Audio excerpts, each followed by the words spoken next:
दज्जाल इस वक्त किसी जजीरे में कैद है। वो चंद लोग जिन्होंने दज्जाल से मुलाकात की, वो लोग इस जजीरे पर कैसे पहुंचे? क्या आज भी कुछ लोग दज्जाल से राब्ते में हैं? वो पुरइसरार जजीरा कहाँ है? आज गूगल मैप में ये जजीरा दिखाई क्यों नहीं देता? हम इस वीडियो में इन तमाम सवालात के जवाबात जानेंगे। दज्जाल वो फितना है जिसके मुताल्लिक हज़रत आदम अलैहिस्सलाम से हज़रत मोहम्मद सल्लल्लाहु अलैहि वसल्लम तक तमाम पैगंबरों ने अपने अपने उम्मतों को आगाह किया। ये क़यामत तक का सबसे बदतरीन फितना करार दिया गया है। दज्जाल शैतानी क़ुव्वतों का हामिल होगा, दुनियावी ताकतों से मालामाल होगा और उनके ज़रिया दुनिया में तबाही मुसल्लत कर देगा। दज्जाल इस वक्त कहाँ है और किस हालत में है, इसके मुताल्लिक एक अजीबो गरीब रिवायत अहदीस के किताबों में जिक्र हुआ है। लिहाजा हज़रत फ़ातिमा बिनते कैस से रिवायत है कि एक दफ़ा रसूलुल्लाह सल्लल्लाहु अलैहि वसल्लम नमाज के बाद मिंबर पर तशरीफ़ लाए और फरमाया कि तमीमदारी पहले नसरानी आदमी थे, वो आए और मुसलमान हो गए और मुझसे एक किस्सा बयान किया है जिससे तुमको मेरे उस बयान की तस्दीक हो जाएगी जो मैंने कभी दज्जाल के मुताल्लिक तुम्हारे सामने जिक्र किया था। तमीमदारी ने बताया कि वो एक बड़ी कश्ती पर सवार हुए जिस पर समुंदर में सफ़र किया जाता है और उनके साथ कबीला लखम और जज़्ज़ाम के 30 आदमी और थे। समुंदर का तूफान 1 माह तक उनका तमाशा बनाता रहा। आखिरकार समुद्री सफर के दौरान मगरिब के जानिब एक जजीरे पर उनकी नजर पड़ी जिसको देखकर वो बहुत मसरूर हुए और छोटी कश्तियों में बैठकर उस जजीरे पर उतर गए। जब वो उस जजीरे पर गए तो उन्हें जानवर की शक्ल का एक चीज नजर आया जिसके सारे जिस्म पर बाल ही बाल थे। लोगों ने उससे कहा, कमबख्त तू क्या बला है? वो बोला, मैं दज्जाल का जस्सासा यानी जासूस हूँ।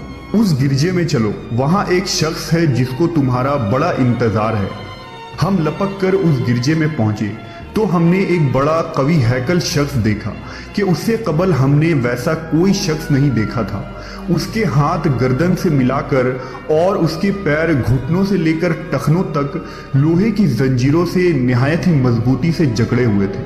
हमने उससे कहा, तेरा नास हो, तू कौन है? वो बोला, तुमको मेरा पता लग ही गया, अब तुम बताओ तुम कौन लोग हो? उन्होंने कहा, हम अरब के बाशिंदे हैं, हम एक बड़ी कश्ती में सफ़र कर रहे थे। समुंदर में तूफान आया और 1 माह तक रहा, इसके बाद हम इस जजीरे में आ गए। उसने कहा, मुझे ये बता कि बैसान के खजूरों में फल आता है या नहीं? हमने कहा, हाँ आता है। उसने कहा, वो वक्त करीब है जब उसमें फल ना आएंगे। फिर उसने पूछा, अच्छा बहर तिब्रिया के मुताल्लिक बताओ, उसमें पानी है या नहीं? हमने कहा, बहुत है। उसने कहा, वो ज़माना करीब है जबकि उसमें पानी ना रहेगा। फिर उसने पूछा, ज़गर के चश्मे के मुताल्लिक बताओ, उसमें पानी है या नहीं? और क्या उस बस्ती वाले उसके पानी से खेतों को सैराब करते हैं? हमने कहा, उसमें बहुत पानी है और लोग उसके पानी से खेतों को सैराब करते हैं। फिर उसने कहा, अच्छा नबी उम्मी का कुछ हाल सुना?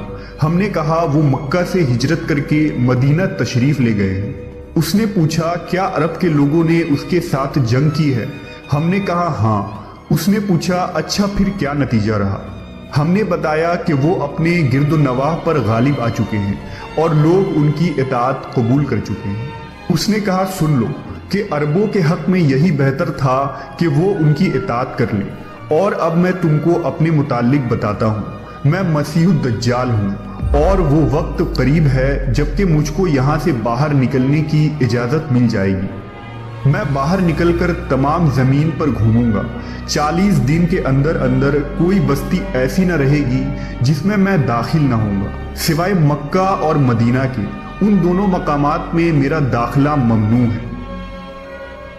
नबी सल्लल्लाहु अलैहि वसल्लम ने अपना असा मुबारक मिंबर पर मार कर फरमाया, ये तैयबा है, ये तैयबा है। मैं तुमको यही बताया करता था। जान लो कि दज्जाल न शाम के समुंदर में है और ना ही यमन के समुंदर में, बल्कि वो मशरिक में है।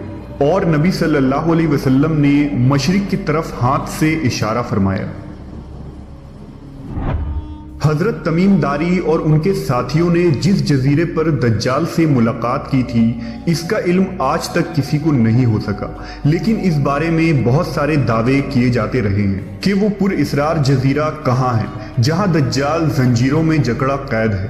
بعض لوگوں کا گمان ہے کہ بحر عرب میں موجود سقطرہ نامی جزیرہ ہی وہ جزیرہ ہے جہاں دجال قید ہے۔ یہ جزیرہ نہایت ہی عجیب و غریب مقام ہے۔ جزیرہ سقطرہ ملک یمن کا حصہ ہے اور ساحل سے 400 کلومیٹر کے فاصلے پر موجود ہے۔ اس جزیرے پر موجود چرند و پرند اور بہت سارے درخت باقی دنیا سے بہت مختلف ہیں۔ ڈریگن بلڈ ٹری نامی عجیب و غریب درخت بھی اسی جزیرے میں اگتا ہے جس کے تنے سے سرخ رنگ کا عرق نکلتا ہے اور ایسا لگتا ہے جیسے اس درخت سے خون بہہ رہا ہو۔ اس کے علاوہ بھی اس جزیرے میں حیران کر دینے والے 700